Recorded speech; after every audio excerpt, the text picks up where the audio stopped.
Maybe this time it'll go away. Tap, tap, tap, tap. I had to force myself not to turn around and look at my window.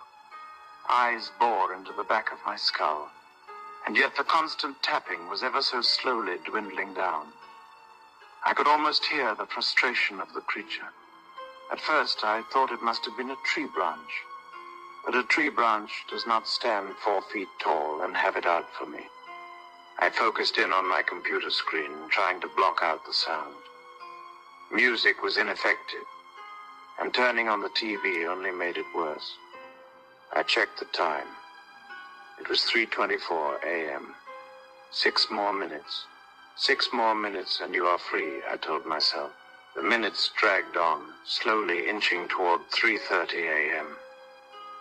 The tapping echoed throughout the room, vibrating through my mind.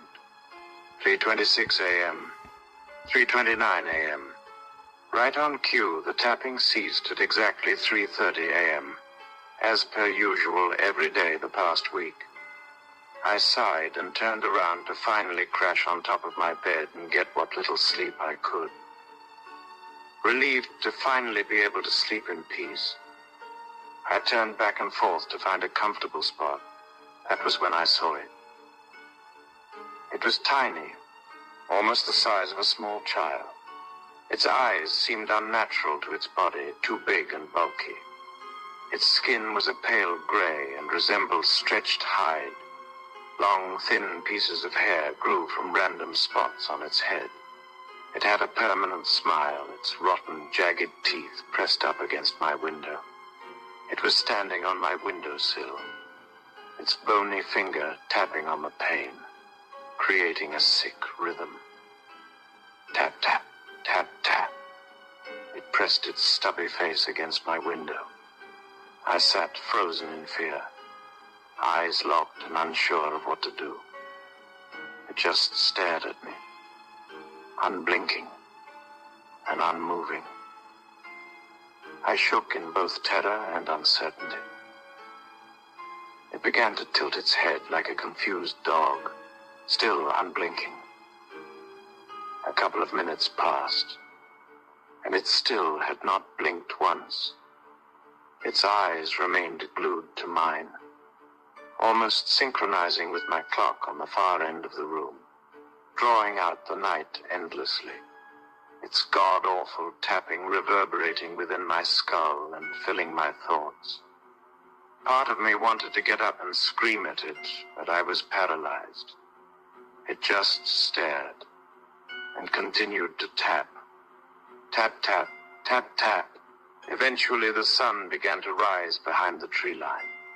The rays of light struck my window, and then the creature. It twisted its head around to investigate the source, and then turned back at me.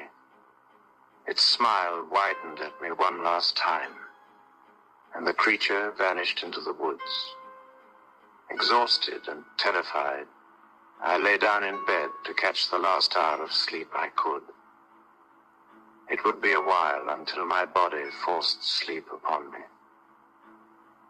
The next night, I prepared myself for tapping. However, it never happened.